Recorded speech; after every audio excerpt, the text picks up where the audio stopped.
وصحبه في كل لمحة ونفس عدد ما وسعه علم الله.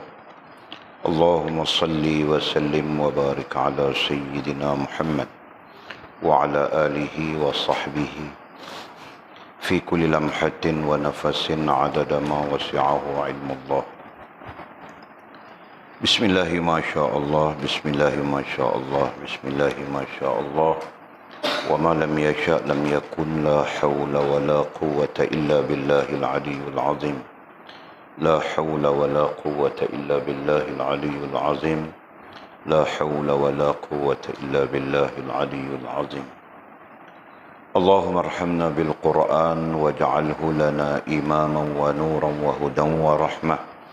اللهم ذكرنا منه ما نسينا، علمنا منه ما جهلنا، وارزقنا تلاوته آناء الليل وأطراف النهر، واجعله لنا حجة يا رب العالمين. اللهم افتح لنا فتوح العارفين، وارزقنا فهم النبيين، واجعلنا من عبادك الصالحين والمتقين يا رب العالمين. بسم الله الرحمن الرحيم. قال مصنف رحمه الله تعالى: نفعنا الله بعلومه وبكتابه في الدارين. اللهم آمين يا رب العالمين.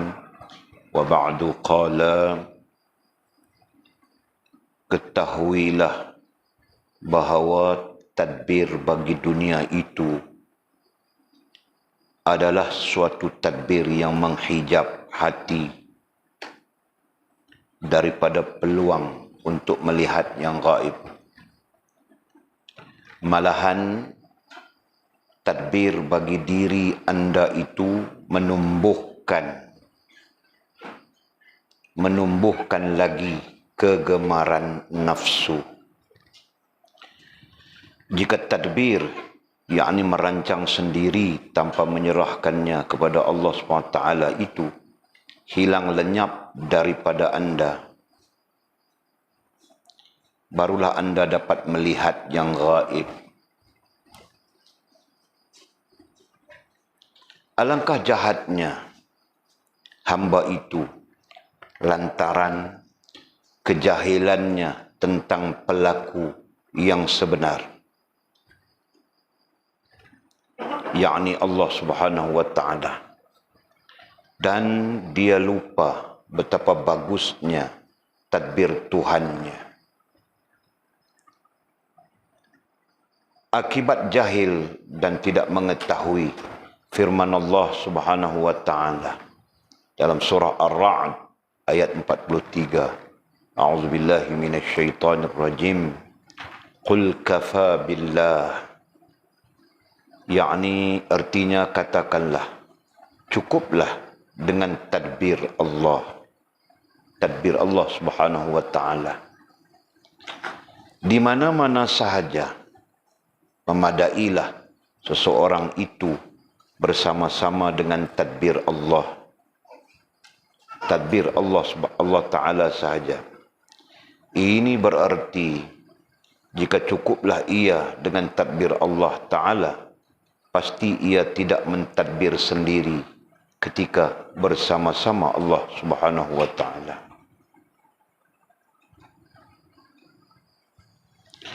Oleh sebab itu, tadbir bagi dunia itu terbahagi kepada dua bahagi. Pertama, tadbir dunia kerana membanyakkan harta benda, yaitu seseorang yang mentadbir bagi membanyakkan harta dunia agar dipuji, disanjung oleh orang lain. Oleh sebab itulah orang kaya mempunyai tanda-tanda sedemikian, yaitu setiap kali bertambah harta bendanya, setiap kali itulah bertambah lupanya kepada Allah Subhanahu wa ta'ala dan suka melakukan maksiat. Kedua, tadbir dunia kerana kembali ke akhirat. Inilah yang disuruh oleh syarak. Kemudian kata musannif, Tajuk baru, tadbir dan ikhtiar dunia yang terpuji. Okey. Kita sambung lagi pengajian kita, kitab Tanwirul Qulub oleh Imam Ibn Athaillah Iskandari rahimahullah ta'ala. Dan melalui kitab alih tulisan ini, kita bercakap tajuk hikmah Allah Ta'ala menjadikan tadbir dan ikhtiar. Dan kita sudah pun berbincang panjang lebar. Ya, hikmahnya Allah SWT menjadikan tadbir dan ikhtiar ini rupa-rupanya supaya kita kenal diri kita. Nah, itu. Ya, itu bahasa yang paling mudah. Ya. Allah menjadikan tadbir dan ikhtiar supaya kita nantinya kenal diri kita. Nah, baru tahu kita ini lemah, baru tahu kita ini tidak mempunyai daya, tidak mempunyai upaya, baru tahu kita ini sebenarnya perlu bergantung penuh dengan Allah SWT. Nah, baru tahu kita ini tidak memiliki apa-apa, gitu kan? Nah, semua itu ya hikmahnya daripada apa? Daripada tadbir dan ikhtiar itu sendiri antaranya. Masya Allah.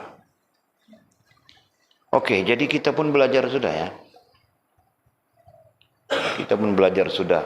Antaranya kita belajar tentang bagaimana iblis cuba meracun kita. Cuba meracun, cuba menipu daya, cuba memfitnah kita melalui jalan tadbir dan ikhtiar itu. Itu yang kita belajar. Nah, jadi kita berkesimpulan sudah, tadbir itu jalannya ruhaniyah, manakala ikhtiar itu jalannya jasmaniyah.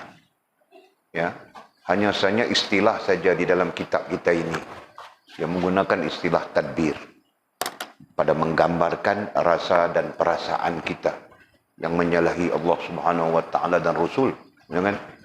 Disebut tadbir. Nah, sekarang kita berkesimpulan sudah. Ini kitab kita ya, kitab Tanwirul Qulub, dia menggunakan istilah tadbir. Ya, tadbir ini tentang apa? Tadbir ini tentang rasa. Ya, rasa dan perasaan kita.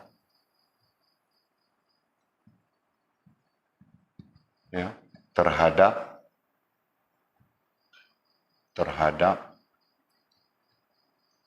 apa kita mau sebut ya, kuasa dan kehendak Allah. Nah, itu tadbir. Ya. Kemudian ini pemaknaan ya bagi tadbir itu. Kemudian, nah inilah yang kita sebut sebagai rohaniyah. Ya, bagian daripada rohaniyah kita dulu kan. Nah, kemudian istilah yang kedua kita belajar. Istilah yang kedua adalah ikhtiar. Nah, ikhtiar itu apa? Ikhtiar itu adalah tindakan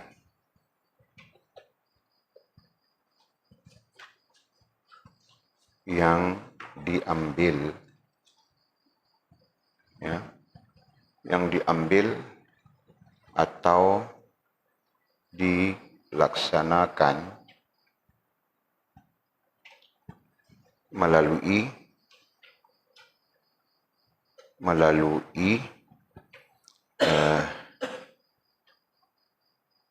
apa ya? Melalui anggota badan. Melalui anggota badan. Nah, jadi kalau sudah demikian, itu gambarannya jasmania.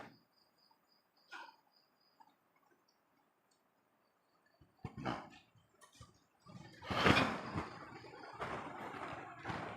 Ini maklumat saja ya. Kita bercakap tentang ini tidak tahu berapa ribu kali sudah. Ribu kah? Ratus kali. Sekarang kita kita faktakan dia. Begitu. Ya kan? Nah, jadi di antara tugas kita belajar ini memfaktakan sesuatu yang bersifat tekstual. Nah, itu sebahagian daripada bentuk keilmuan, tahukah? Datang dalam bentuk tekstual, nah kita memfaktakan dia. Faham betul? Nah, itulah kecerdasan ahli ilmu. Faham tak? Nah, tidak tertinggal di kitab itu saja. Nah, kita strukturkan dia.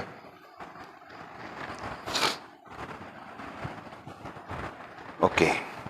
Kamu orang pun tulis ya, mana-mana struktur yang boleh tulis. Kerana nanti tugas ada tugasnya, tahukah? Nanti fasa kajian kitab ada 3 fasa. Mau tutup fasa kajian kitab, kamu orang perlu tulis balik. Mana-mana kitab yang faktanya cukup itu, tahukah?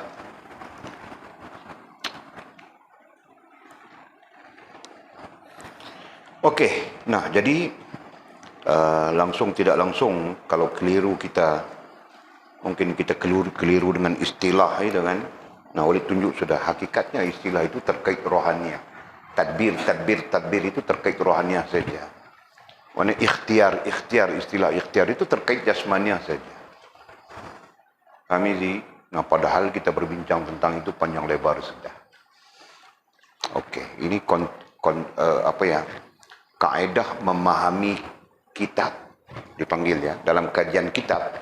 Ini termasuk apa yang disebutkan sebagai metod memahami kitab. Ya, kerana kitab tidak sama. Kadang-kadang sama saja ilmu tasawuf, ilmunya sama, disiplinnya sama. Tapi huraiannya, istilah yang digunakan nanti berbeza. Nah, begitu. Dan sekurang-kurangnya, nah kita berjumpa, kitab ini istilahnya begini, kitab ini istilahnya begini. Kan? Nah, kita ada kajian dasar, kita ada apa ya? Kita ada pengajian usul. Asasul usul. Nah, kita telah pun membentangkan di dalam asasul usul istilahnya rohaniah dan jasmaniah. Paham? Paham betul? Okey. Jadi kita catatkan di sini ya sebagai maklumat supaya kita tidak keliru. Jadi yang kita sebut tadbir selama ini apa? Tadbir ini istilah yang dalam kitab Tanwirul Qulub ya. Nanti kitab lain mungkin tidak. Tahukah? Nah, apa itu tadbir? Tadbir adalah rasa atau perasaan kita terhadap kuasa dan kehendak Allah SWT. Nah, nanti menyalahi. Tadbir yang menyalahi itu bagaimana? Yang menyalahi itu kita meletakkan kita yang mempunyai kuasa yang sempurna. Faham tak? Itulah tadbir yang menyalahi. Jelas ya? Kemudian ikhtiar. Ikhtiar itu apa? Tindakan yang diambil atau dilaksanakan melalui anggota badan kita. Nah, tindakan yang kita ambil itu menyalahi tadbir kita atau tidak, ya kan? Nah, kalau tadbir kita itu bergantung dengan kuasa dan kehendak Allah SWT yang sempurna, nah nanti ikhtiar kita tidak akan menyalahi. Jelasnya? Begitu. Ini konsepnya sama dengan kita bercakap rohaniah dan jasmaniah. Jika rohaniah kita berhubungan dengan Allah, nanti jasmaniah kita akan melakukan apa yang diizinkan oleh Allah Subhanahu wa taala. Betul? Nah, itu semua orang paham sudah, Pak. Jangan tidak paham lagi itu. Kita mau ke depan sudah ini. Mungkin selepas habis Tanwirul Qulub, habis Mukasyafatul Qulub, sekali kita baca 5 kitab. Nah, itu kajian kitab saja, tahu tak? Kajian kitab bukan kita mau baca satu persatu, kita tengok tajuk saja. Nah, satu persatu nanti kita baca untuk sanad saja, tahu tak? Okey. Jadi jelas sudah ya, Walid harap tidak ada yang tidak memahami maksud istilah tadbir, istilah ikhtiar yang selama ini kita berbincang, ya kan?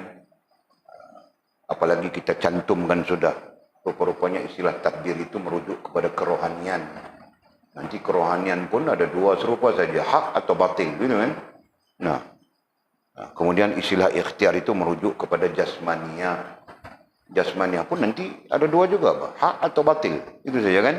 Nah, Okey. Jadi kita sambung.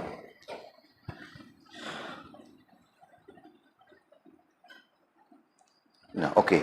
Dalam tajuk ini juga musannif bercakap kepada kita tentang apa? Tentang apa yang menyebabkan kita lalai, itu kan? Apa yang menyebabkan kita lalai dan selanjutnya kita rusak hubungan dengan Allah Subhanahu Wa Taala. Nah, rupa-rupanya yang banyak menyebabkan kita lalai itu adalah apa ya? Tentang itukah kita bercakap?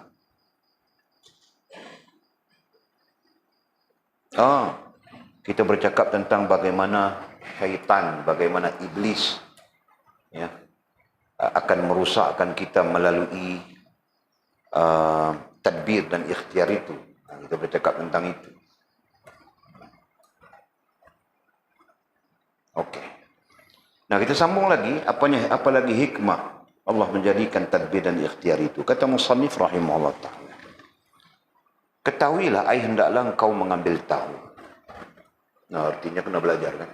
Kita perlu belajar. Yang kita sedang belajar sesungguhnya. Apa? Bahawa tadbir bagi dunia itu, tadbir bagi dunia. Nah, sekarang kita bercakap. Kita ambil perkataan yang kita tulis di whiteboard itu. Tadbir bagi dunia. Nah, artinya apa? Rasa dan perasaan yang menyalahi Allah Subhanahu Wa Taala dan Rasul. Ya kan? Nah, itulah makna tadbir bagi dunia. Bahawa tadbir bagi dunia, apa itu tadbir bagi dunia? Rasa dan perasaan yang menyalahi kuasa dan kehendak Allah Subhanahu Wa Taala.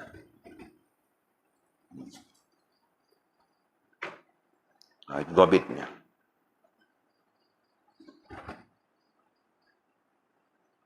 Rasa dan perasaan yang menyalahi kuasa dan kehendak Allah Subhanahu Wa Taala. Yes, kurang-kurangnya kita dhabit begitu. Okey. Adalah suatu tadbir yang menghijab hati.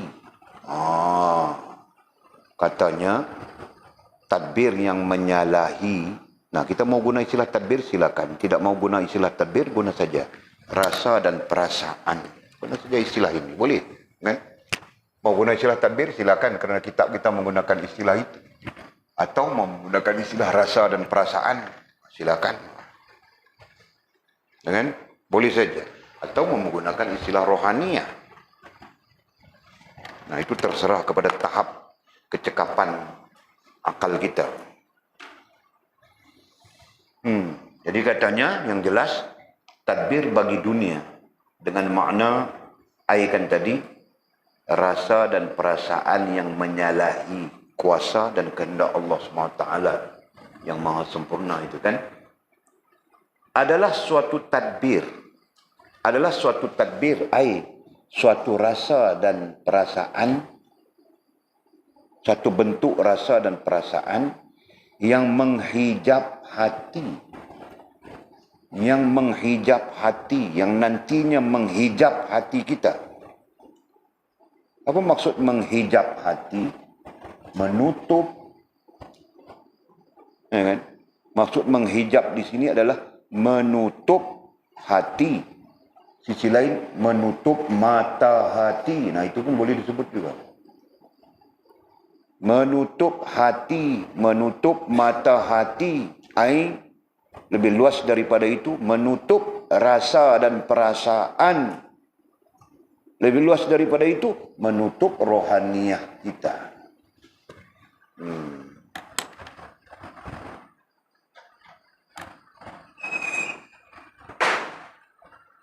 Mau raya kah?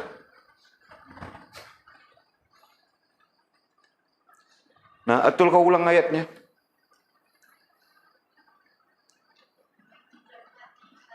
Ada ayat itu. Kau baca ikut dhabitnya. Tengok dhabit kau betulkah?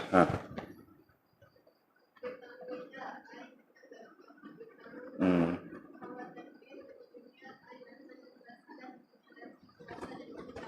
Hmm.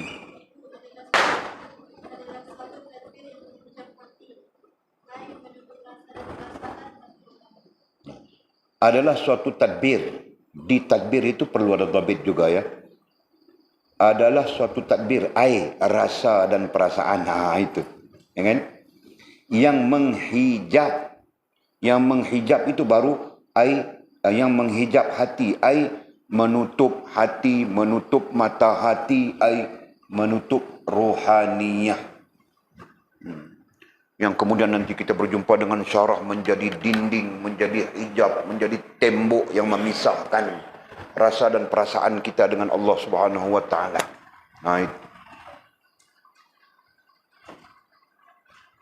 Menjadi dinding, menjadi hijab, menjadi tembok yang memisahkan rasa dan perasaan sampai-sampai kita tidak ada rasa. Faham betul? No. Telefon tertinggal saja, rasa mau mati sudah kita. Kan? Yang ada isteri takut nanti isterinya jumpa mesej dengan awet lain. Kan? Yang tidak ada isteri berawet-awet pun takut juga dia nanti macam-macam ada di dalam itu. Yang isteri takut nanti berjumpa mesej dia dengan boyfriend lain. Macam-macam ada, tahukah dunia. Telefon saja penuh perasaan kepada telefon. Benar kan? Betul? Nah, sampai-sampai telefon itu kita tatang bagai minyak yang penuh. Pernah kita tatang solat macam minyak yang penuh? Nah, kita sendiri yang menjawabnya. Betul kan? Pernah kita tatang puasa bagai minyak yang penuh? Pernah kita tatang adab-adab itu, ini, itu yang diajar? Tidak semuanya kan? Nah, itu perbezaan. Nah, kenapa kita tidak menatang? Itu bahasa Kedah bahaya itu. Ya? Kalau bahasa buku boleh saja itu, menatang. Kalau bahasa Kedah, bahaya. Ya, kenapa kita tidak tatang salat seperti kita tatang telefon kita? Kenapa kita tidak tatang salat seperti kita tatang anak isteri kita? Kenapa kita tidak tatang salat seperti kita tatang suami kita? Kenapa kita tidak tatang salat seperti kita tatang sesuatu benda, makhluk, benda, hal dan perkara yang kita sayang? Nah, ya kan? Jadi pengaruhnya di sana adalah rasa dan perasaanmu. Paham itu, Mizi? Nah, karena rasa dan perasaanmu itu terikat dengan telefon atas sebab-sebab tertentu, kerana itu kau tatang telefon. Jelas ya? Karena rasa dan perasaanmu terikat dengan seseorang dan kerana sebab-sebab tertentu, kerana itu kau tatang dia. Jelas ya? Jelas? Paham? Nah, berarti rasa dan perasaanmu terikat. Bukan terhijab ya. Paham tak? Nah, ketika rasa dan perasaanmu terikat, kau nanti tatang saja. Nah, bayangkan rasa dan perasaanmu terhijab dari Allah Subhanahu wa taala. Nah, itu sebabnya kita tidak tahu mau tatang hak-hak Allah Subhanahu wa taala secara sempurna. Jelas? Nah, kita tidak tahu. Mau tatang salat pun kita tidak tahu. Kita tahu salat saja. Kan, Jul? Nah. Kenapa? Karena di sana tidak ada rasa dan perasaan yang terkait dengan Allah Subhanahu wa taala. Jelas? Nah, Walid dengan mamamu dulu tatang mamamu botokah. Sampai dia bilang, "Bang, jangan kentut depan dia." Aku pun tidak kentut berapa tahun, kau tahu katul.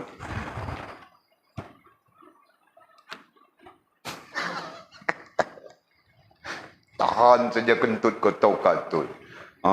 Kadang-kadang mau meletup dalam perut itu.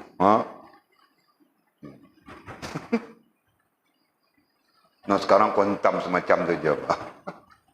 Okay? Itu contoh. Kasih contoh supaya kau nampak, paham katul? Nah, supaya yang namanya murid-muridku ini nampak. Ya.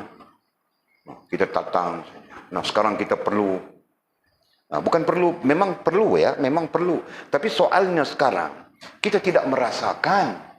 Itu isunya. Paham nggak? Kita tidak merasakan Allah melihat kita. Kita tahu cakap saja, rasa tiada. Tahu nggak? Betulkah itu? Kita tidak merasakan Allah maha hebat. Kita tahu cakap saja. Nah, Jul punya cakap Allah maha hebat. Itu kau Jul, ustaz-ustaz yang kasih ceramah dalam radio, dalam kuliah, lagi kuat buat dia cakap. Betul kan? Allah maha besar. Dia sendiri pun tidak merasakannya. Nah, itu juga Walid. Paham tak? Sekadar kita mengatakan dengan lidah kita. Karena itu Allah menegur di dalam Al-Quran. Yaquluna bi alsinatihim laisa fi qulubihim. Mereka hanya berkata dengan lidah, tapi tidak pada hati mereka. Itu gambarannya. Lidah mampu berkata apapun. Tapi soalnya bagaimana rasa dan perasaanmu. Nah, itu yang kita pertikaikan dalam ilmu kerohanian ini. Jelas ini? Itu yang kita perbincangkan. Itu yang kita coba perbetulkan pada diri kita. Kan? Jadi isunya apa? Isunya kita tidak ada rasa. Walid komplitkan, kita tidak ada rasa dan perasaan terkait Allah. Ya kan? Nah, rasa dan perasaan terkait Allah itu bukan satu hal yang sepele-sepele, tahukah? Nah, kita perlu ada rasa dan perasaan. Nah, semua kita belajar tentang sifat, tentang apa ya? Tentang sifat Allah, ya, tentang nafsiyah kita belajar, tentang salbiyah, tentang ma'ani, tentang ma'nawiyah. Gitu kan? Nah, semua ini perlu ada rasa yang menghubungkan kita dengan semua ini. Ini adalah hak Allah, disebut hak Allah. Hak Allah, ya. Nah, kita semua perlu rasa dan perasaan kita perlu terhubung dengan hak Allah ini. Itu jelas itu. Rasa kewujudannya, rasa keberadaannya, rasa af'alnya. Itu kan? Rasa bahwa dia apa ya? Keadaan af'alnya itu. Itu kita sebut begitu kan? Ini rasa apa keberadaannya, rasa adanya, ya. Menerima adanya dan merasakan adanya. Menerima keberadaannya dan merasakan keberadaannya. Menerima perbuatannya, af'alnya, dan merasakan perbuatannya itu. Menerima hal perbuatannya dan merasakan hal perbuatannya itu. Nah, semua ini tertakluk kepada rasa. Ya. Semua ini, Pak. Nah, aku padam ini, aku tunjukkan supaya kita nampak, ya. Mudah-mudahan Allah mengampunkan dosaku, mengizinkan kepadaku juga hal-hal ini. Nah, jadi kutunjukkan semuanya ini, ya, perlu berlaku di dalam rasa dan perasaanmu. Nah, rasa dan perasaan, ya, perlu berlaku di dalam rasa dan perasaanmu. Nah, adapun rasa dan perasaan itu apa? Rasa dan perasaan itu apa?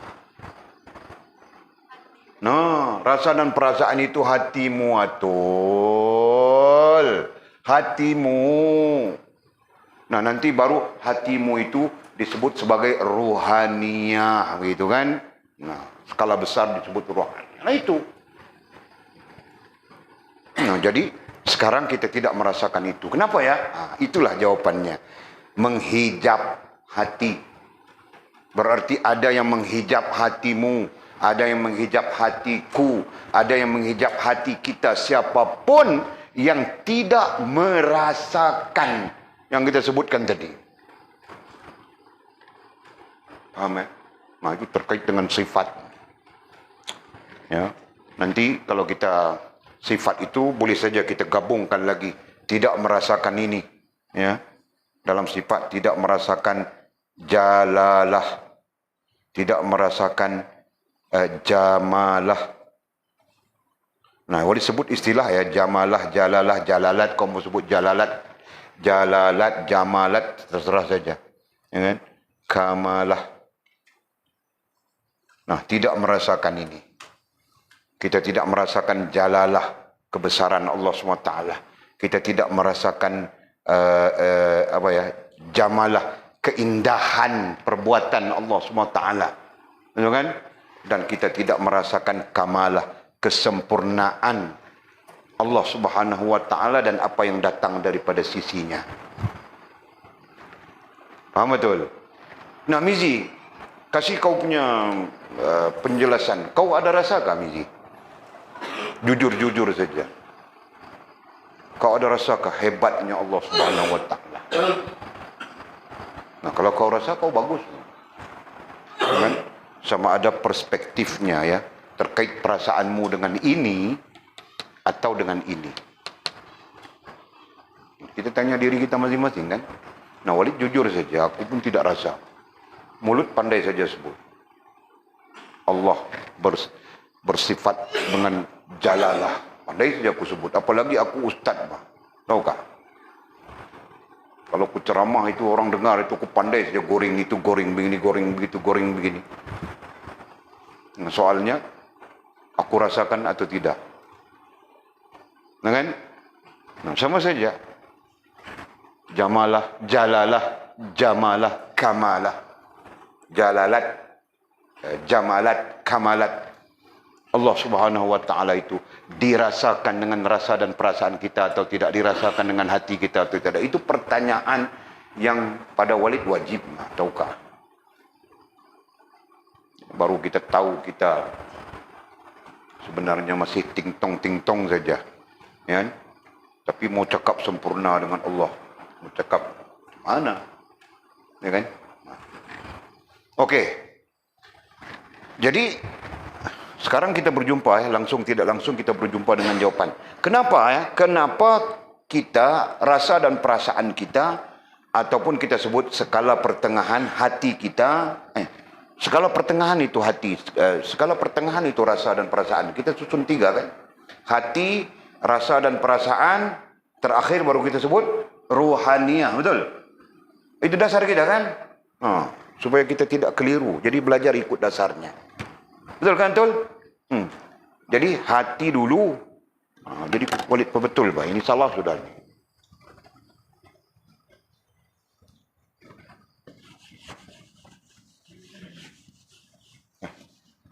Ini nomor 1. Ini terkait dengan hal ini tadi. Okey. Jadi di sini hati dulu. Hati. Kemudian rasa, perasaan. Ya. Nah, kemudian baru disebut rohaniyah.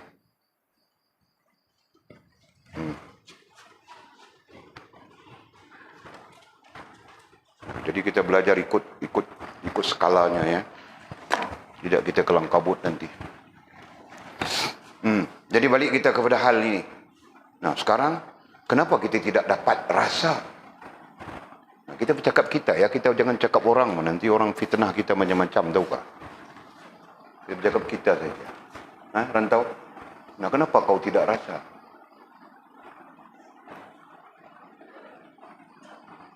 Ada?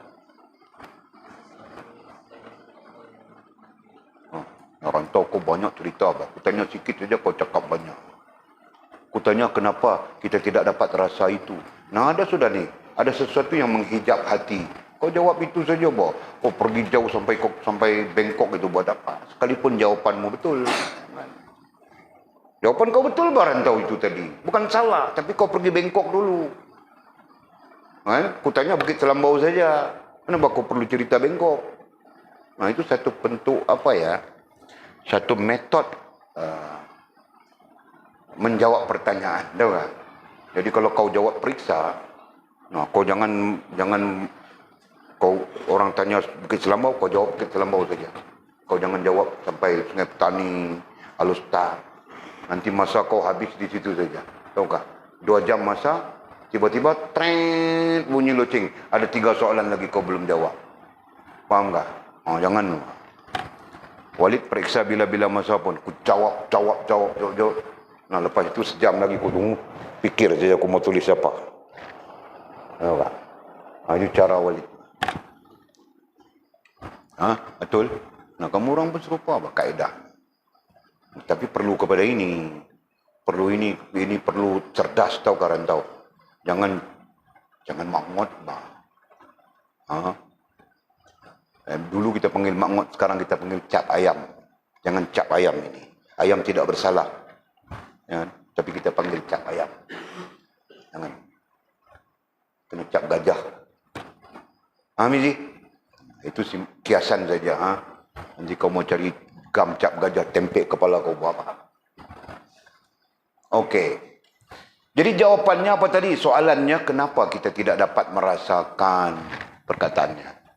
Kenapa tidak berada di dalam hati kita, tidak merasakan, kan, misalnya.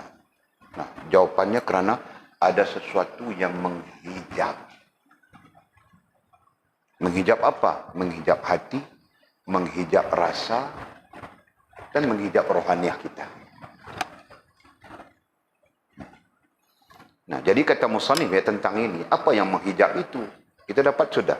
Yang menghijab itu adalah tadbir dunia, tadbir bagi dunia.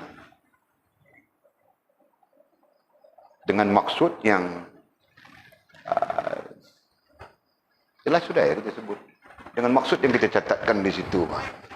Dengan maksud rasa dan perasaan kita, ini menyalahi ya, menyalahi ini. Tadbir bagi dunia artinya menyalahi yang kita catatkan di situ. Ya. Dengan maksud hati dan perasaannya cenderung kepada dunia, cenderung kepada sesuatu yang tidak menghubungkannya dengan Allah SWT. Ya, yang akhirnya melalaikan kita daripada Allah. Apabila melalaikan kita daripada Allah SWT, itu yang menjadi hijab. Faham sudah Walid pun. Betul tak kan? Walid sendiri pun tidak rasa, mungkin kerana Walid terlibat dengan hal-hal yang macam-macam buat cari dunia, begitu begini kan. Cari duit mau menikah lah, itulah. Menikah bukan dunia. Menikah itu tidak tersabit dengan dunia. Berapapun kau mau menikah. Ada dalilnya Miji kan? Jangan nanti kau bilang, menikah pun dunia, aku tidak mau menikah. Kau salah. Menyalahi hadis Nabi SAW, menyalahi ayat Allah SWT.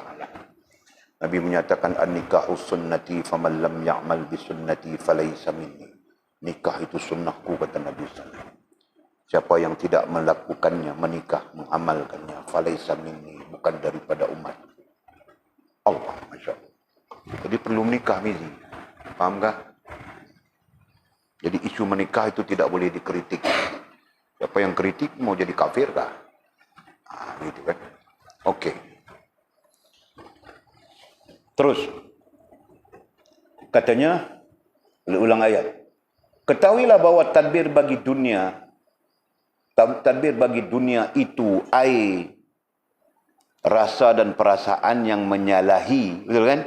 Rasa dan perasaan yang menyalahi kuasa dan kehendak Allah SWT yang sempurna. Adalah suatu tadbir, rasa dan perasaan yang menghijab hati, kita. Itu yang menjadi hijab. Menghijab hati daripada apa? Katanya daripada peluang untuk melihat yang gaib. Daripada peluang, nah itu tidak perlu diuraikan ya. Peluang berarti kesempatan. Ya. Peluang untuk melihat yang gaib. Melihat. Nah, perkataan itu yang perlu dibincangkan pada teks ini. Nah, Atul, kau saja jadi sasaran kan? Atul mati je. Orang lelaki ku malas mau tanya, dia orang tahu saja. Tanya saja pandai, jadi aku. Nah, Atul, kau dulu Atul. Perkataan melihat. Kadang-kadang disebut memandang gitu kan. Yang jelas melihat, memandang pemaknaan yang kita pakai membincangkan ilmu kerohanian adalah nampak, betul? Ya kan? Ya. Kalau harap kamu cerdas ya dalam hal ini ya. Kita lazim menggunakan istilah melihat. Ya. Kadang kita sebut memandang. Nanti imbuhan-imbuhan lain kita faham saja ya. Memandang. Okey. Nah, lain sisi lain kita sebut nampak, betul? Kan? Betul kan, Atul? Majid betul? Ha? Macam mana Majid kata betul? Ha. Hal yang sama kan? Okey. That's good. Nah, sekarang kita fokus satu saja. Dah kita kata ini hal yang sama, kita fokus satu saja. Nampak. Okey? Ada berapa jenis nampak, Atul? 2. Betul 2. Ada berapa jenis nampak macam hijab?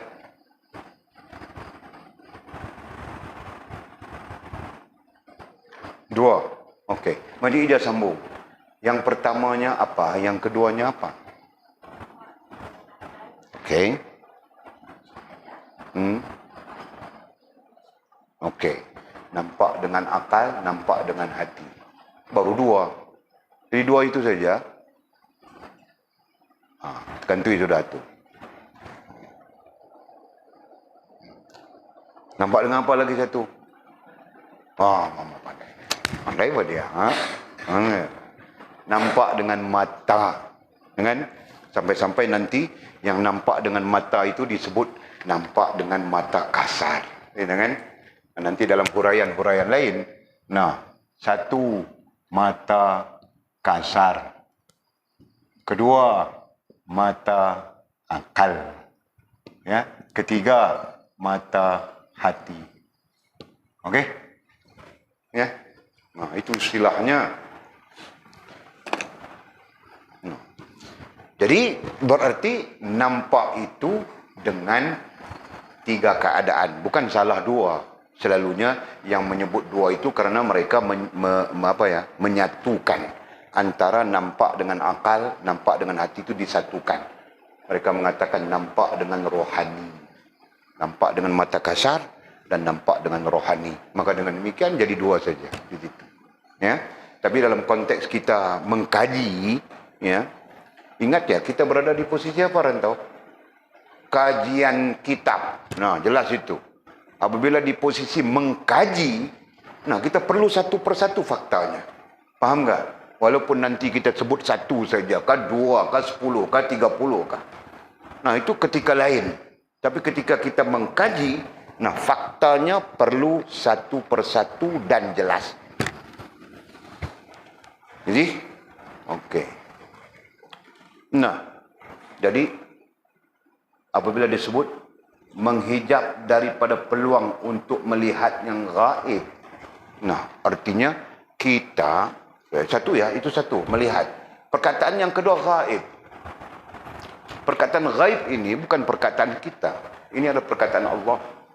Contoh, alladzina yu'minuna bil ghaib. Nah, itu sebagai contoh. Ya, mereka-mereka yang beriman dengan perkara-perkara gaib. Nah, itu perintah Allah SWT kan. Dan perkara gaib itu termasuk hal beriman. Nah, itu perkara besar. Ya. Perkara gaib itu termasuk di dalam hal keimanan. Termasuk di dalam hal akidah. Itu. Termasuk di dalam hal keimanan, hal akidah, hal tasdiq. Ya. Jadi kita perlu berpandangan bahawa hal gaib itu adalah hal teras. Hal dasar dan hal teras dalam beragama. Beriman sehingga disebut beriman dengan hal-hal yang gaib, hal-hal gaib. Nah, beriman dengan hal gaib itu termasuk perkara dasar, perkara teras dalam agama, betul kan? Nah, kita bercakap tentang beriman dengan Allah, beriman dengan malaikat. Nah, ini hal-hal yang gaib. Betul. Nah, jadi kalau demikian, berarti dia menjadi teras, betul kan? Dia menjadi dasar, menjadi teras. Okey. Jadi katanya terkait dengan ayat tadi, menghijab hati daripada peluang untuk melihat. Nah, kita tidak pakai perkataan melihat ya, kita aikan. Ai nampak, kita pakai satu perkataan saja. Nampak dengan mata kasar, dengan mata akal, dengan mata hati yang gaib. Begitu. Kan? Yang gaib. Jadi kita tidak nampak. Kita tidak nampak dengan mata kasar pun. Nah, apakah tidak berlaku nampak dengan mata kasar? Hakikatnya mata kasar itu sebenarnya boleh menampakkan kepada kita. Betul kan? Faham tak? Nah, kita tidak tengok langit kan? Itu nampak dengan mata kasar langit. Kau tidak nampak langit kah? Kau tidak nampak bulan kah? Kau tidak nampak bintang kah? Kau tidak nampak matahari kah? Kau tidak nampak kah tumbuh-tumbuhan itu, ini, macam-macam? Nah, itu mata kasar. Persoalannya sekarang, mata kasar itu tidak dapat membawamu untuk nampak sisi-sisi gaib. Begitu. Kan? Apa sisi-sisi gaibnya? Dalam konteks yang kita bincang tadi.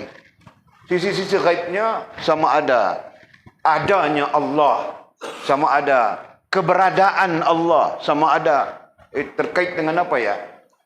Perbuatan Allah, terkait dengan hal perbuatan Allah SWT. Apakah kau nampak itu dengan mata kasarmu? Ataupun yang kita itu tadi, jamalahnya, jalalahnya, jamalahnya, kamalahnya. Apakah kau nampak dengan mata kasarmu? Nah, orang-orang kerohanian, mereka nampak dengan mata kasar. Sebab itu Ibnu Arabi pernah dituduh sebagai sesat. Ya. Hanya kerana dia mengatakan, antara lain, dia mengatakan, melihat sepohon pokok, dia nampak Allah. Ya. Ketika melihat sepohon pokok, nah kita kiaskan pokok itu kepada pen ini, marker pen ini. Melihat marker pen ini, Ibnu Arabi mengatakan dia nampak Allah. Jadi apakah itu salah? Yang dia maksudkan nampak Allah bukan zat Allah, tetapi dia nampak di sana ada ilmu Allah Subhanahu wa taala yang sempurna. Berarti kamalat itu. Paham enggak? Maka dengan demikian dia mengatakan ketika melihat sepohon pokok, yang ku nampak pertamanya adalah Allah. Kemudian perbuatan Allah. Nah, begitu katanya. Betul kan? Nah, berbeza dengan orang awam. Tengok pokok, nampak pokok kan? Mau nampak apa lagi? Dia bilang nampak hantu. Itu kes lain. Kes sakit sudah. Faham ini? Nah. Ibnu Arabi, Futuhat Makkiyah. Itu para ahli kerohanian semuanya. Tapi ada kontradiksi, ada kontra di kalangan ilmuwan. Nah, orang-orang yang benar-benar ahli ilmu, nah mereka faham saja apa yang dimaksudkan oleh Ibnu Arabi. Nah, datang yang ilmuwan celup-celup ini, nah mereka mengkritik saja. Khususnya aliran-aliran orang-orang aliran Wahabi gitu ya. Nah, mereka mengkritik Ibnu Arabi sesat gitu begini sebagainya. Nah, kau jangan coba mengkritik Ibnu Arabi. Nanti aku tolong berhujah bagi pihak Ibnu Arabi kepada kau. Kau rebah terguling. Okey. Nah, jadi balik kepada apa tadi kita sebut. Nampak ya. Nampak yang gaib. Itu dengan mata kasar. Nah, itu kita gagal. Nah, apakah kita nampak sekurang-kurangnya dengan akal kita? Misalnya. Dengan? Nah, jika nampak, Masya Allah, itu satu kebaikan kepada kita. Nah, atau kita memang nampak dengan hati kita, dengan rasa dan perasaan kita. Nah, itulah khitabnya. Itulah yang paling bagus, itulah yang paling muktamad. Ya kan? Okey. Nah, sekarang balik masuk isu ya. Terkait dengan nampak ya. Ketiga-tiganya. Ya. Ini kita padam. Terkait dengan nampak.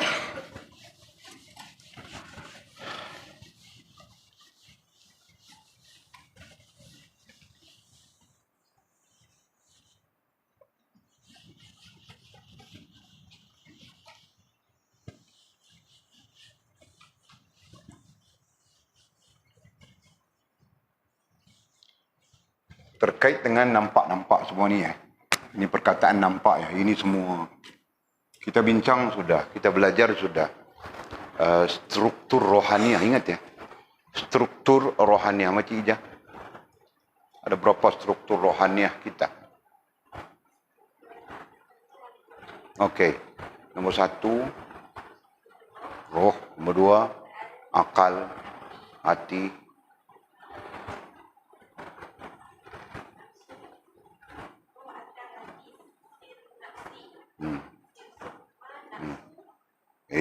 Cik Ijah terbalik kuang. Susun bagi elok. Sebut 1, 2, 3, 4. Biar kita mengaji macam budak-budak tak apa.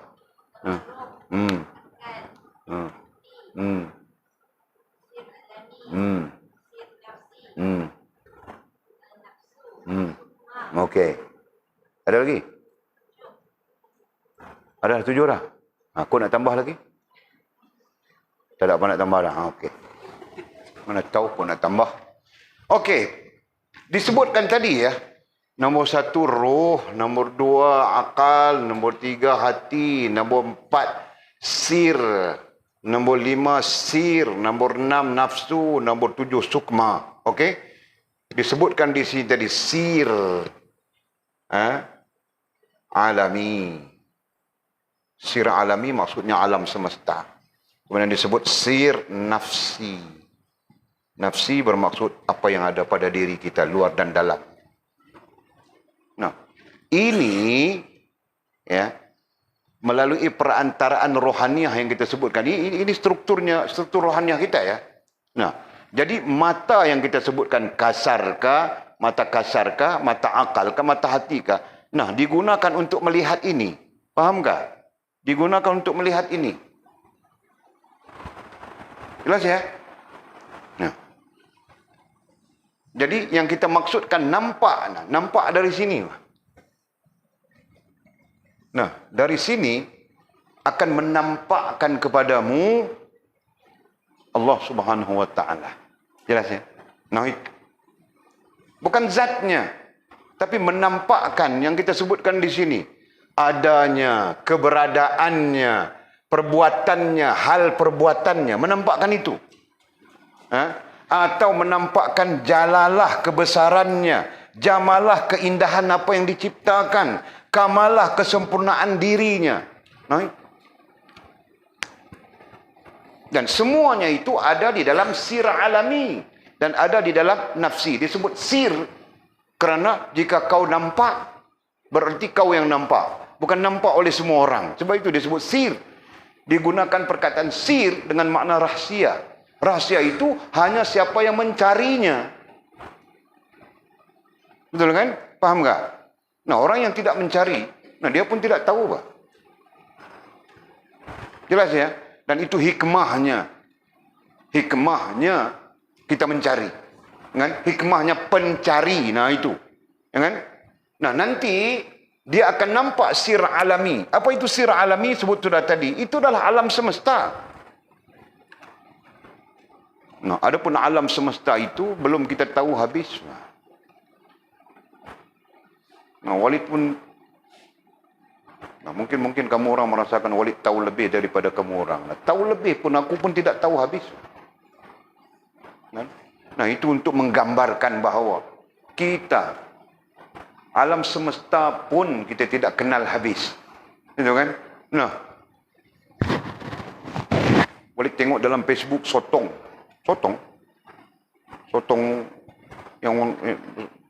yang orang makan, macam sotong orang makan. Saiznya besar-besar kereta. Nah, itu pertama kali boleh tengok, macam tidak percaya saja. Saiz sotong itu bukan kurita.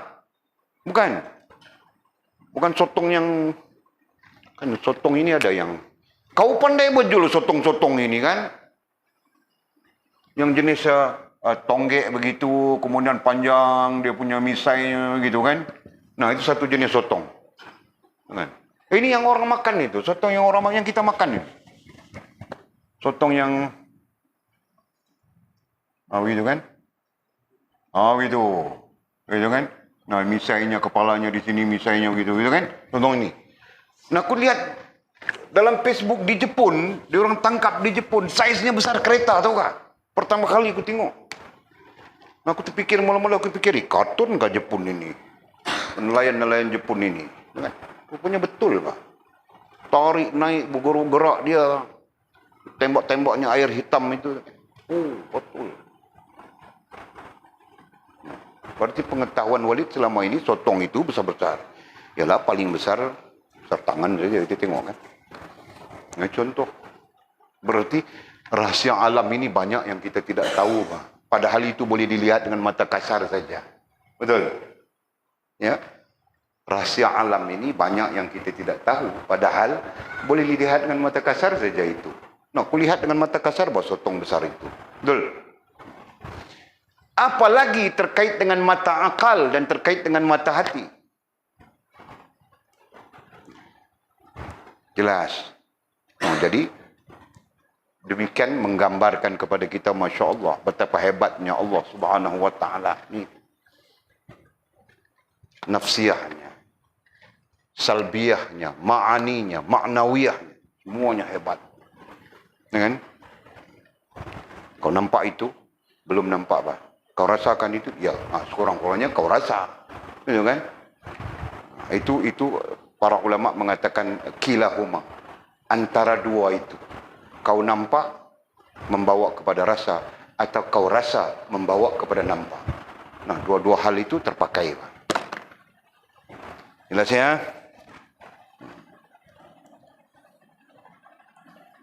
Nah, yang penting kita dapat sudah jawapan. Rupa-rupanya sampai sekarang kita masih lagi tidak nampak. Kenapa? Karena tadbir bagi dunia. Karena rasa dan perasaan kita terhimpun, berpakat, sepakat ya dengan dunia saja. Seolahnya begitu. Faham tak? Nah, kita pun faham sudah, dunia itu tidak membawa kita kepada Allah Subhanahu Wa Taala. Tidak menghubungkan kita dengan Allah Subhanahu Wa Taala. Nah, bayangkan rasa dan perasaan kita selama ini terperangkap di dalam hal-hal perkara-perkara yang tidak menghubungkan kita dengan Allah Subhanahu Wa Taala. Faham kami sih? Allah, Masya Allah, rugi. Kau masih belum rugi, Pak. Nah, Walid rugi sudah. Hidup rugi saja. Nah, sebab itu kadang-kadang kita bercakap, orang bercakap, daripada hidup berugi dengan dosa, dengan itu lebih baik mati. Ada orang bercakap begitu. Kan? Nah, sungguh betul kita rugi. Nah, kau baru berapa tahun saja, Mizi? Kau berapa tahun umur kau? 17. Hah? 18. 18 tolak umur balighnya. Mizi kau balik umur 16 kan? Nah, 16 sudah kau balik. 16, 17 baru 1 tahun sama dia. Masya Allah, bersih macam kain putih lagi dia. Ha? Aku mungkin saja Jul. Tapi mungkin saja dalam 1 tahun itu dia buat dosa yang begitu banyak sampai kain putih itu kotor seluruhnya. Betul kan? Mungkin saja Mizi, aku mana tahu itu kau yang tahu sorang-sorang bah. Ya kan? Nah. Atau mungkin Mizi masih seperti kain putih yang berkemilau gemerlapan begitu. Dia.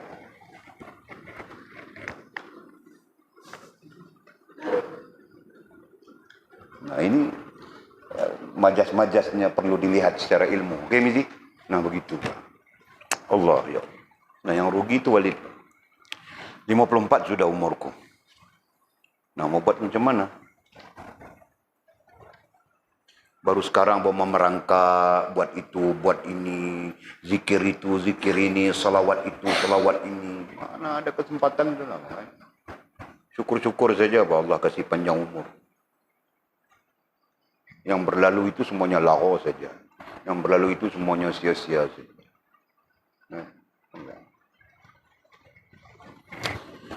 Nah, jadi sekarang kita dapat sekurang-kurangnya ya, tahu apa sebabnya. Dan sisi lain, bahwa melihat yang gaib itu penting. Nampak yang gaib itu penting.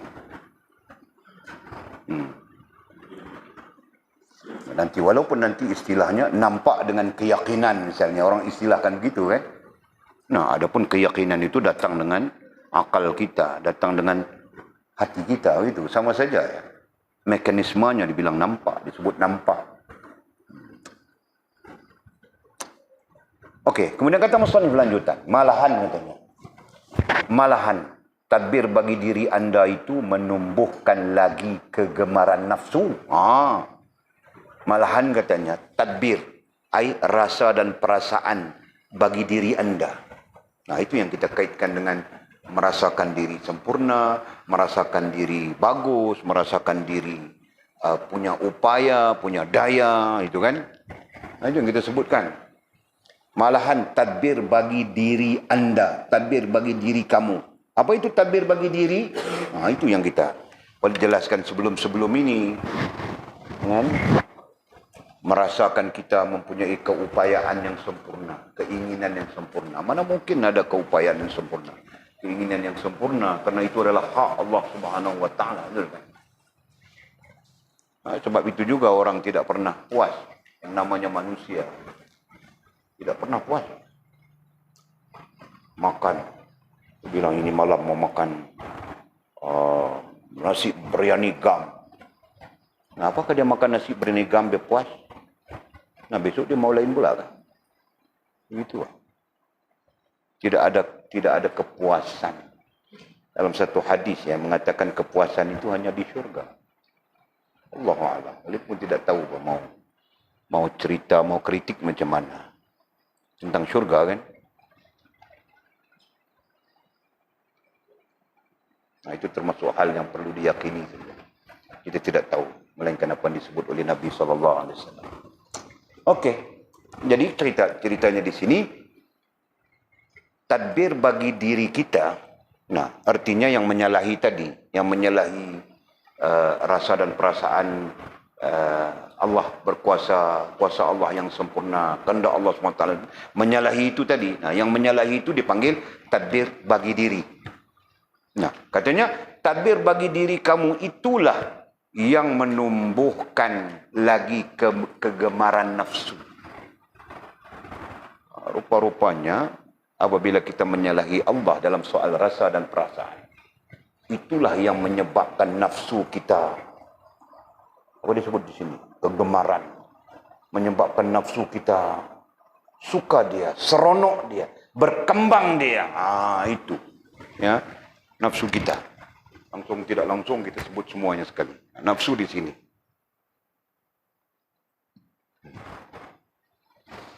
Ya kan?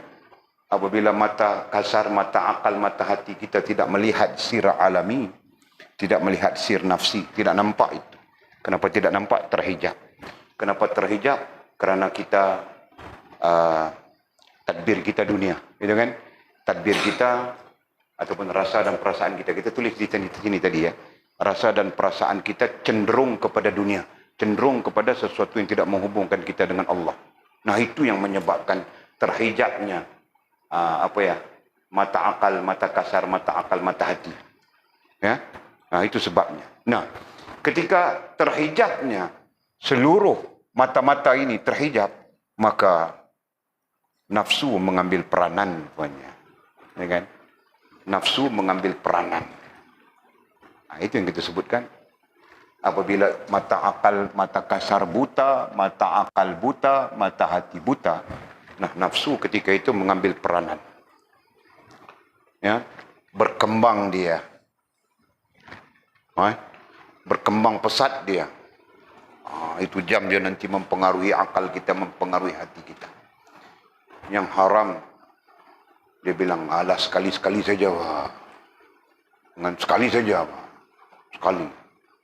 Nah, kemudian kau pun pegang, kosong. Nah, jadi berkali-kali juga. Ya kan? Allah, Masya Allah. Mudah-mudahan Allah ampunkan kita semua. Silakan mijikan. Nah. Kau faham gatul? Itulah. Sama saja bagi lelaki perempuan pun. Alas pegang-pegang tangan saja. Pegang tangan. Lepas pegang tangan, pegang titik pula. Nah, itu yang terjadi, kan? Nah, aku cakap saja, aku pedulikan. Ya. Lepas itu pegang sana, pegang sini, pegang sana, pegang sini, habis pegang semua.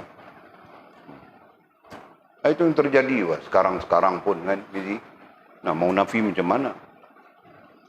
Kenapa? Karena nafsu. Apa yang dia bilang itu? Kegemaran nafsu.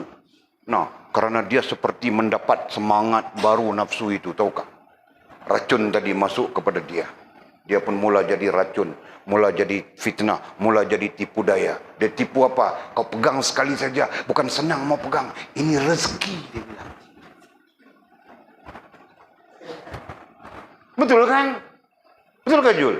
Nah, ini rezeki bilangnya. Kan senang mau pegang. Nah, dia masuk kepada perempuan. Iblis ni masuk kepada perempuan. Alah, kasih dia pegang sekali. Bukan mau cacat pun. Pegang. Boleh terima apa Ciki? Andaian tu kan? Lepas tu mula jadi macam-macam. Boleh terima, Jul? Idea itu boleh terima kah? Macam itu kan? Itu lah. Tambah dicampur lagi yang jantan pun jadi syaitan manusia sudah. Yang perempuan pun jadi syaitan manusia sudah. Sama-sama syaitan kan? Jin pun serupa juga. Yang jantan pun jadi jin syaitan sudah. Yang perempuan pun jin syaitan sudah. Akhirnya macam jadi lah. Allah, ya Allah. Nah, nafsu kita berkembang. Kegemaran nafsu dengan maksud nafsu kita bergelora. Itu kita gairah, tahukah? Nafsu apabila dia bergelora, dia menimbulkan gairah. Dia menimbulkan kegairahan. Gairah mau itu, gairah mau ini, mau nampak begitu, mau nampak begini, mau kelihatan hebat begitu, kelihatan hebat begini. Itu adalah sebahagian daripada kegairahan nafsu kita. Jelas ya? Padahal Allah menyatakan dia tidak pandang mazahir kita, dia pandang apa yang di dalam hati kita. Innallaha la yanzuruna ala suwarikum bal yanzuruna ala qulubikum. Allah menyebutnya itu. Nabi menyebutnya hal yang sama. Tapi tetap saja manusia mau apa? Mau nampak kelihatan pada matanya sendiri, pada mata orang lain. Dia hebat, dia begitu, dia begini. Dia tidak pernah fikir penglihatan Allah Subhanahu wa taala bagaimana. Faham, Jul? Nafsu bergelora begitu. Okey. Allah, ya Allah. Kemudian kata musannif, jika tadbir dengan makna tadi ya, dimaknakan dia apa ini makna pengalih tulisan ini, dia memberikan yakni merancang sendiri tanpa menyerahkannya kepada Allah SWT. Boleh diterima pakai ya. Ya. Makna tadbir itu merancang sendiri katanya. Nah, Walid lebih jelas, tadbir itu merasa diri sendiri sempurna. Begitu. Ya kan? Jadi permaknaan ini boleh dipakai dan boleh kita tambahkan saja. Jika tadbir, apa? Yakni merasakan diri mempunyai keupayaan dan kehendak yang sempurna. Keupayaan dan keinginan yang sempurna. Jika tadbir, atau merasakan diri mempunyai keupayaan dan keinginan yang sempurna, itu hilang lenyap dari kamu. Andainya rasa dan perasaan itu hilang lenyap dari kamu, hilang daripada kita, tercabut, terkeluar daripada kita, tidak menguasai nafsu kita, tidak menguasai akal dan hati kita sekalipun, barulah kamu dapat melihat yang gaib, kata Ibnu Athaillah. Barulah kamu dapat melihat. Jangan pakai perkataan melihat. Perkataan apa kita pakai misi? Nampak. Barulah kamu nampak yang gaib, dengan mata kasarmu, dengan mata akalmu, dan dengan mata hatimu. Jelas ya? Jadi selama ini Walid yang tidak nampak ini sebab tadbir dunia ini. Macam mana aku mau buat ini ya? Mau duduk dalam kelapa sawit itu pun orang punya, belum kita punya. Mau duduk sorang-sorang dalam hutan sana, orang punya juga. Duduk tengah padang itu boleh kan, kita punya. Allah, ya Allah. Nah, dapat kita pelajaran. Malam ini dapat kita pelajaran. Masya Allah, subhanallah. Ibnu Athaillah Iskandari menunjukkan ya, kepada kita jalannya melalui teks ini. Jika kita tidak mengaji, mana kita tahu kan? Kita mengandaikan saja begitu, begini. Nah, sekarang jumpa saja.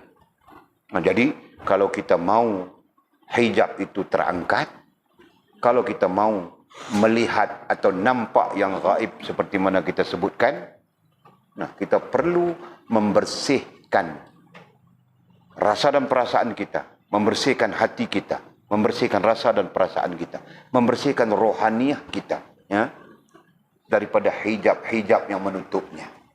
Nah, begitu. Nah, macam mana cara mau membersihkan hijab-hijab yang menutup itu? Nah, bilangnya jadi kita buang saja, Pak. Hilangkan. Macam mana mau hilangkan? Itu yang kita sedang belajar. Kitab ini, kitab itu, kitab itu. Nah, semuanya kita sedang belajar untuk membersihkan rohaniah kita. Betul kan? Nah. Wih, lewat sudah. Kita habiskan malam ini juga. Alangkah jahatnya hamba itu. Nah, ini komentarnya musannif. Alangkah jahatnya hamba itu. Siapa hamba itu? Kita, Pak. Kita yang jahat. Ya. Lantaran kejahilan. Jahat kenapa? Karena kita jahil. Jahil tentang apa? Tentang pelaku yang sebenar. Yakni Allah Subhanahu wa taala. Pelaku istilahnya. Ya. Pelaku itu apa? Dalam teks dasar kita, dalam konteks dasar kita, itulah rububiyah. Dia yang pencipta, dia yang pemilik, dia yang pentadbir. Nah, kita jahil tentang itu. Kita jahil tentang rububiyah itu. Paham tak? Allah ya Allah, betul, bah. Karena kita jahil tentang rububiyah, kita menjadi hamba yang jahat. Paham ini? Nah. Kenapa kita jahil? Tidak mau belajar. Mana tidak belajar? Saya belajar sampai universiti. Kau belajar sampai universiti pun kau tidak belajar sesuatu tentang ini. Tetap saja kau jahil, kan? Ada orang tanya saja, Walid belajar universiti mana? Universiti mana yang kau tidak panjat? Kau panjat semua universiti sudah. Universiti antara universiti tertua di dunia, di Fes, Morocco, kau panjat sudah. Universiti Qawariyin, kau panjat sudah itu. Nombor 2, Al-Azhar di Mesir. Kau panjat sudah. Kan? Kadang-kadang ada orang tanya, bahawa universiti mana dia belajar. Mau tengok kita ada universiti ke tidak ada universiti. Sampai-sampai aku mampu kritik bah yang belajar di universiti. Tahu tak? Betul? Okey. Bukan soal universiti atau apa. Soal kau memahami hal ini atau tidak. Itu kan. Kau universiti sekalipun, PhD, profesor. Tapi kau tidak faham ini. Kau jahil kan. Itu adalah satu. Ya, Walid kritik ya. Walid kritik dan sesuatu yang perlu dilihat secara ilmu kan.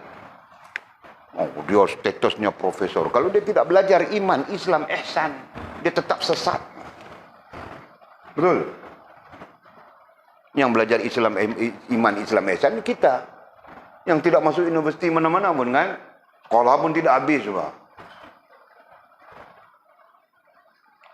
Betul kan, Atul? Nah, Atul. Mana habis sekolahnya, lari sekolah. Orang suruh mengaji sekolah, dia bercinta bawa pokok ubi. Ya kan? Nah. Tapi dia belajar iman, Islam, ihsan sekarang. Betul. Nah, dia lebih bagus, lebih mulia daripada orang yang tidak belajar iman, Islam dan ihsan. Paham betul? Nah. Jadi kita pedulikan. Okey. Jadi katanya alangkah jahatnya hamba itu, betul. Hamba ini jahat. Macam Cai ada satu Cina Singapura, kawan Walid datang baru ni. Walid cakap dengan dia. Sebelum dia pulang baru ni, Walid cakap dengan dia. Cai, Tuhan kasih cantik semua. Tuhan kasih kita punya badan sihat, otak bagus. Kita sendiri yang kasih rosak kita punya badan. Tahu kan Cai? Dia cakap sama dia. Dia pulang, dia fikir itu. Waktu hari dia datang, dia cakap, betul lah you cakap Ustaz. Tuhan kasih semua bagus. Saya dulu pun boleh jogging, boleh itu, boleh ini, semua pun boleh. Tapi kita yang kasih rosak kita punya badan. Dia pun bilang, saya yang kasih rosak saya punya badan sendiri. Isap dadah, isap itu buat ini, kasih rosak dia punya badan. Nah, nampak dia pun Cai pun boleh faham Cina, dia tahu kan? Cina dia agamanya Buddha. Jelas sekali dia bilang apa? Kita punya jahat lah, Ustaz. Nah, dia sendiri pun nampak kejahatan kita lah yang menyebabkan kemudaratan kepada diri kita. Itu pandangan Cai. Orang bukan Islam, dia tidak ada sisi rohaniah. Faham tak? Nah, kita sama saja. Kitalah yang merosakkan diri kita jasmaniah. Kitalah yang merosakkan diri kita rohaniahnya. Nah, begitu. Jelas. Nah, tinggal lagi kita mau mengakui hal itu atau tidak. Nah, itu saja. Kalau kau mengakuinya, mengaku depan Allah, ya Allah, aku ni hamba-Mu berdosa. Kerana aku jahil, kerana aku tidak tahu. Ampunkanlah aku, ya Allah. Tunjukkanlah jalan kepadaku. Kau adalah orang yang terbaik. Faham kah? Kalau kau buat tidak tahu saja macam tidak ada apa-apa. Kaulah yang terburuk. Kaulah yang jahat. Jelas ya?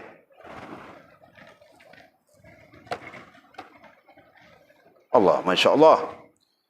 Alangkah jahatnya hamba itu. Betul. Lantaran kejahilannya, kerana jahilnya. Tentang pelaku yang sebenar. Pelaku. Dhabit apa? Rububiyah. Rububiyah. Nanti kalau kau dhabit rububiyah, kau pun keliru. Pemegang rububiyah yang sebenarnya itu. Yaitu Allah Subhanahu wa ta'ala. Pemilik rububiyah.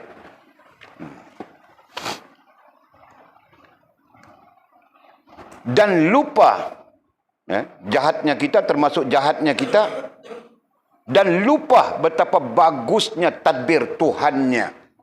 Nah, itu sebahagian daripada jahatnya kita. Lupa kepada baiknya, lupa kepada bagusnya tadbir Allah Subhanahu wa ta'ala. Ya kan? Nah, apabila kita jahat, kita lupa bah kepada Allah Subhanahu wa ta'ala. Lupa bah kepada Zat yang maha mengaturkan, gitu kan, maha kuasa, maha mengaturkan, lupa saja kita. Allah. Akibat jahil katanya. Jadi semua ini berlaku. Jahat kita berlaku, ya. Lupa kepada Allah SWT yang maha mentadbir. Kenapa? Akibat jahil. Dan tidak mengetahui. Akibat jahil, jahil itu satu hal. Dan tidak mengetahui firman Allah. Nah, jahil sudah macam mana mau tahu. Ya kan? Tidak mencari tahu. Nah, apalagi jahil itu jahil murakkab begitu kan? Yang jahil yang mencari tahu itu namanya jahil basit. Kita belajar dasarnya sudah. Adapun jahil yang tidak mencari tahu, bahkan dia sendiri tidak tahu dia jahil, nah itu dipanggil jahil murakkab. Kau ni Jul, kutanya kau bilang basit. Aku sebut dulu sebelumnya. Kau ini lata-lata saja, Jul. Nasib baik bukan interview menikah. Tahukah, kalau interview menikah tidak boleh menikah terus. Jahil murakkab, Jul, ya. Nah, dia tidak tahu dia jahil. Kan? Dan kemudian dia kerja menambahkan kejahilannya. Ataupun kerja jahat saja. Nah, itu. Jadi, akibat jahil dan tidak mengetahui firman Allah. Nah, kerana dia jahil murakkab. Kalau jahil basit, dia mencari tahu. Kalau jahil murakkab, dan dia tidak langsung mencari tahu. Dibiarkan saja. Nah, ketika dia tidak mencari tahu, nah, dia tidak tahu, tidak pernah dengar firman Allah Subhanahu wa ta'ala. Firman Allah Subhanahu wa ta'ala itu banyak di dalam Al-Quran. Ya kan? Nah, salah satunya surah Ar-Ra'd ayat 43. Firman Allah apa? Qul kafa billah. Artinya, katakanlah. Ayat ini secara mubalaghahnya, Allah mengatakannya kepada Nabi Muhammad sallallahu alaihi wasallam, betul kan? Nah, macam sama qul huwallahu ahad, katakanlah wahai Muhammad. Ya, dan nanti umat turut mengatakan Allah itu satu misalnya kan? Nah, itu. Di qul, katakanlah wahai Muhammad di situ. Ya, Allah kata kepada Nabi. Nah, Nabi kemudian bercakap kepada kita. Kafa billah. Kafa dengan makna cukuplah, dengan makna memadai. Ya, kafa bermakna dengan makna cukuplah, ai memadai. Billah dengan Allah. Ya, sebutannya dengan Allah. Tafsirnya dengan tadbir Allah. Dengan rububiyah Allah Subhanahu wa taala. Itu. Dengan tadbir.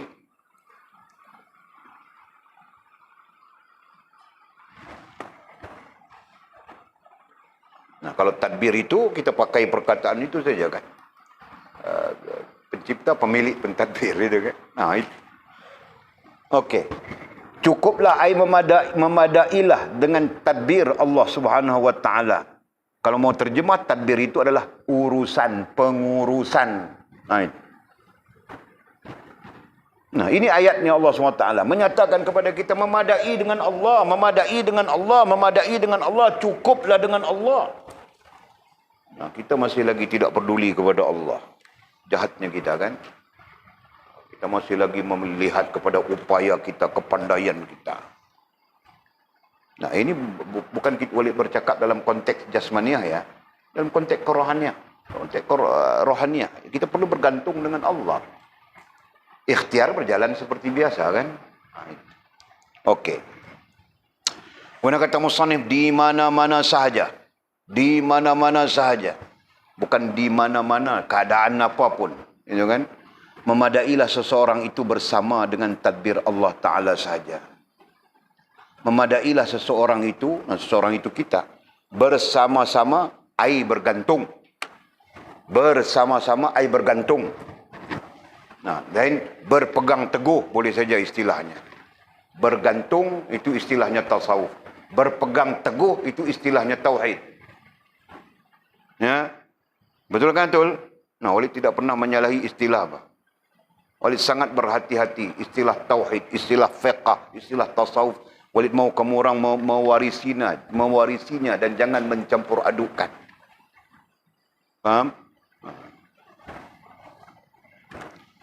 Okey.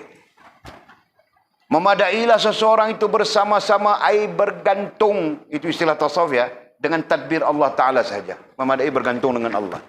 Memadai bertawakal dengan Allah. Rohaniah kita bergantung dengan Allah. Memadai. Adapun ikhtiar nanti berlaku seperti mana biasa. Ya kan? Nah. Ini berarti jika cukuplah ia dengan tadbir Allah SWT. Ini berarti jika cukuplah ia ai kita di situ. Jika cukuplah ai memadailah kita. Ya.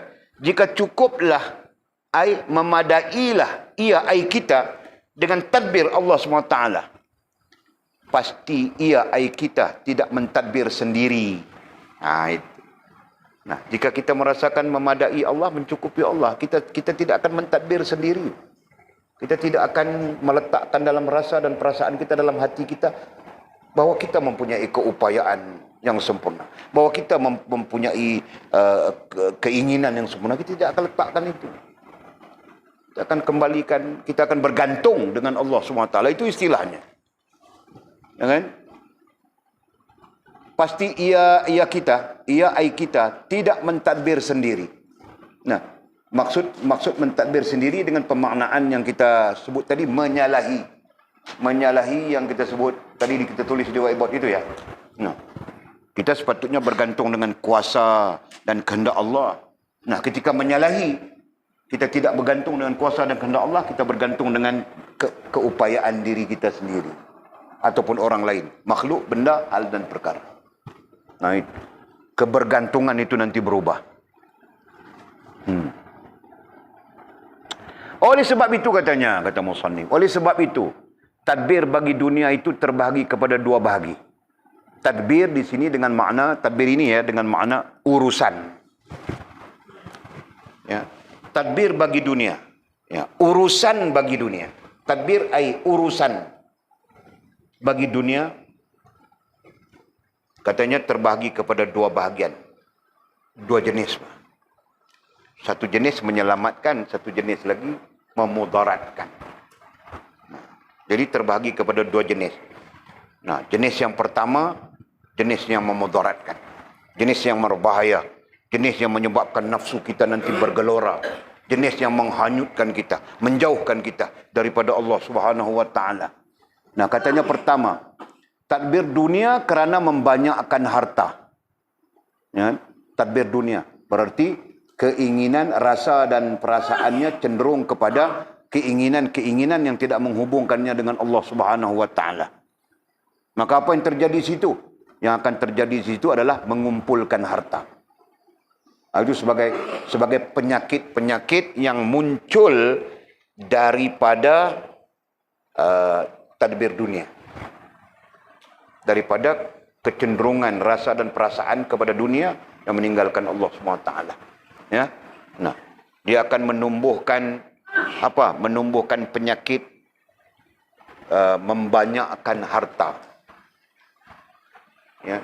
Nah, penyakit membanyakkan harta ini dimulai dengan berbimbang. Itu kita belajar sudah tentang berbimbang. Dia akan bimbang jika tidak banyak nanti memakan macam mana, begitu dia akan bimbang itu. Kebimbangannya itu nanti mengatasi mengatasi perintah Allah SWT kepada dirinya. Nah, dia abaikan perintah Allah, sembahyang semua ditinggalkan begitu saja. Faham tak? Itu yang pertama, keburukannya. Katanya, tadbir dunia kerana membanyakkan harta. Penyakit yang akan menyerang ketika kita tadbir dunia ialah membanyakkan harta. Nah, dari situlah kemudiannya timbul itu, timbul ini, timbul itu, timbul ini dan berbagai-bagai, termasuk zalim dan sebagainya. Yaitu seseorang yang mentadbir bagi membanyakkan harta dunia agar ia dipuji, disanjung orang lain. Nah, jadi di sebalik membanyakkan harta, Al-Quran menggunakan istilah apa? Menimbun harta, kan? Menimbunkan harta. Al-Quran menggunakan istilah menimbunkan harta. Nah, Allah menegur tentang itu. Bukan salah ya. Tetapi apabila rasa dan perasaan kita cenderung kepada dunia, bukan cenderung kepada Allah. Nah, itu yang salah. Berarti hal rohaniah itu salah. Jika rohaniah kita betul, berhubungan dengan Allah Subhanahu wa taala, nah itu tidak ada hal, karena Sayyidina Utsman bin Affan itu kaya, disebut sudah. Ya kan? Tetapi kekayaan itu tidak berbekas kepada rasa dan perasaannya. Allah saja. Tidak berbekas kepada rasa dan perasaannya. Nah, itu. Tidak melalaikan dia daripada Allah Subhanahu wa taala. Ya kan? Okey. Jadi katanya, lazimnya membanyakkan harta itu, harta dunia itu ditegur oleh Allah SWT dalam Al-Quran. Dalam surah apa? Alhaakumut takatsur. At-takatsur. Ya, nanti pulang baca apa? At-takatsur, baca ayat. Dan ada pada beberapa ayat lain. Banyak juga itu. 7-8 ayat jika tidak salah Walid. Allah menegur tentang menimbunkan harta tetapi tidak menjurus kepada Allah Subhanahu wa taala. Nah, itu yang pertama, itu dia akan bawa kita ke sana. Oleh sebab itu katanya, oleh sebab itulah, ini penjelasannya ya. Oleh sebab itulah orang kaya mempunyai tanda-tanda sedemikian. Nah, oleh sebab itu orang kaya, ini terkait dengan orang kaya yang tidak menghubungkan dirinya dengan Allah. Ya. Orang kaya yang rohaniahnya, yang rasa dan perasaannya, yang hatinya tidak cenderung kepada Allah Subhanahu wa taala. Nanti apa terjadi? Katanya mempunyai tanda-tanda sedemikian. Apa tandanya? Yaitu setiap kali bertambah harta kepadanya itu, setiap kali itulah bertambah lupanya kepada Allah Subhanahu wa taala. Itu tandanya. Tanda tadbir dunia. Itu kan? Tanda rasa dan perasaan yang cenderung kepada dunia. Nanti semakin bertambah hartanya, semakin lupa dia kepada Allah. Itu yang terjadi. Kan? Semakin mencapai apa yang dia maukan, semakin melalaikan dia daripada Allah Subhanahu wa taala. Apa lagi? Dan suka melakukan maksiat. Selanjutnya, selain daripada bertambah harta, bertambah apa yang dia mau, melupakan, melalaikan dia daripada Allah. Nah, selain daripada itu, suka melakukan maksiat. Dia cenderung, suka dengan makna cenderung kepada hal-hal yang menderhakai Allah Subhanahu wa taala dan Rasul. Nah, betul, sebenarnya betul. Itulah keadaannya. Makin banyak duit, semakin buat maksiat. Sekejap-sekejap danau. Sekejap-sekejap danau. Tanya bikin apa? Pergi mengurut. Ada bomo urut bagus ke? Bukan bomo bilang. Tu yang buka spa-spa itu yang mengurut. Kan? Aku tidak mau, aku sakit belakang, sakit pinggang. Biniku saja yang mengurut. Biniku meletih sudah mengurut. Dia pagi mesin tau kah? Mesin itu. Mau buat macam mana? Okey. Terus. Kedua katanya. Jadi kita sebut tadi ada dua jenis tadbir dunia ya. Kecenderungan kepada dunia. Ada dua jenis. Jadi perkataan tadbir tadi kita tobit apa? Oleh sebab itu tadbir. Tobit apa? Urusan. Okey. Urusan bagi dunia kita cuma ada dua hal. Menghubungkanmu dengan Allah atau tidak menghubungkanmu dengan Allah. Ini yang kedua. Katanya yang kedua, tadbir dunia ai urusan. Tobit urusan juga. Ya. Urusan dunia kerana kembali ke akhirat. Itu yang kedua. Ya. Nah, kita berurusan dengan dunia tapi kerana kita mau kembali kepada akhirat. Berarti kita menjadikan urusan dunia kita sebagai penghubung kepada akhirat. Nah, itu jelas sudah kita berbincang sebelum-sebelumnya kan. Nah, katanya inilah yang disuruh oleh syarak. Jadi kalau tadbir begini, tadbir menjadikan dunia sebagai penghubung kepada kita dengan Allah dan selamat di hari akhirat, inilah yang disuruh oleh syarak. Berarti syarak tidak menghalang kita kaya, tapi kekayaan yang kita cari itu untuk menghubungkan kita dengan Allah, silakan. Ya kan? Syarak tidak menghalang kita handsome ini. Kalau handsome itu menghubungkan kita dengan Allah, silakan. Ya kan? Syarak tidak menghalang kita cantik. Kalau cantik itu menghubungkan kita dengan Allah, silakan. Syarak tidak menghalangkan kita duit banyak. Kalau duit banyak itu menghubungkan kita dengan Allah, silakan. Yang dihalang oleh syarak adalah urusan dunia untuk dunia. Faham tak? Itu. Jelas ya? Mudah-mudahan Allah melimpahkan kepada kita petunjuk dengan barakah Nabi kita Muhammad sallallahu alaihi wasallam, dengan barakah para ulama-ulama yang mewarisi Nabi kita sallallahu alaihi wasallam, ya, barakah-barakah mereka mengalir kepada kita, ilmu mereka mengalir kepada kita, menjadikan kita orang yang memahami dan boleh bertindak sesuai sejajar dengan apa yang dituntun oleh Allah melalui Al-Quran, melalui Nabi sallallahu alaihi wasallam dan melalui para ulama kita. Kemudian kata musannif, wallahu a'lam. Tajuk baru kita nanti.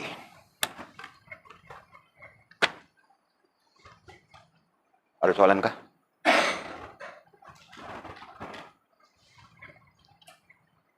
Musim-musim orang tidak ada ni, Walid mengaji lambat saja habisnya. Itulah bagus. Orang banyak itu dia kadang-kadang dia susah hati saja. Mau balik lah, mau itulah, mau inilah. Okey. Ada soalan Tol? Tiada. Kau jangan duduk sorang-sorang dalam itu, bah. Aku takut hantu raya itu pergi cekik kau kah? Tapi warning sudah, yang ada ini warning sudah. Yang kacau anak darahku dia sorang-sorang di situ. Ya warning sudah, bah. Kau jangan takut ya.